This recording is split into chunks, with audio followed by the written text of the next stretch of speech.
বিএনপিতে সন্ত্রাসী, চাঁদাবাজি, খুনি, ডাকাতের কোনো জায়গা নাই। 20 কোটি মানুষের 18 কোটি মানুষই বিএনপির সাথে আছে ইনশাআল্লাহ। কিছু কিছু দল, এক দুইটা দল বিএনপির নামে নানা কুৎসা রটাচ্ছে।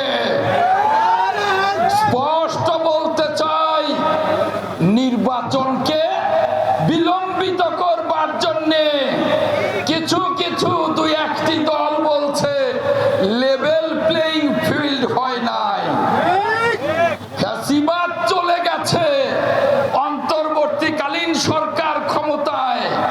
এই মাঠে আমি আজ আপনাদের সামনে বক্তব্য রাখছি, ওই দল আসুক নাকি কেউ করবে?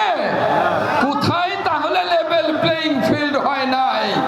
ও, আপনারা যখন ক্ষমতায় যাবেন তখন লেভেল প্লেইং ফিল্ড হবে, জনতা তো আপনাদের ভোট দেবে না। কাজেই ওই সমস্ত কথা না বলে নির্বাচনে আসুন। বিএনপিকে বিতর্কিত করবার চেষ্টা করছেন। বিএনপি দেশনায়ক তারেক রহমান স্পষ্ট ঘোষণা করেছেন, বিএনপিতে সন্ত্রাসী, চাঁদাবাজি, খুনি, ডাকাতের কোনো জায়গা নাই। যদি দেখা যায় তাকে শুধু বহিষ্কারই করা হবে না, আইনের হাতে তুলে দিয়ে দৃষ্টান্তমূলক শাস্তির ব্যবস্থা করা হবে।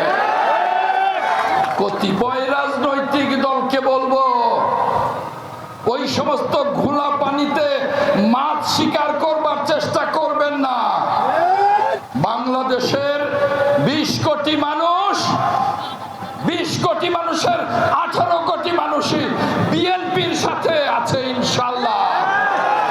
আর আপনাদের নেতা হাসান জাফির তুহিন আলহাজ হয়ে আসছেন, সে কোনদিন সন্ত্রাসী, চাঁদাবাজি, খুনি, ডাকাতদের প্রশ্রয় দেবে না ইনশাআল্লাহ।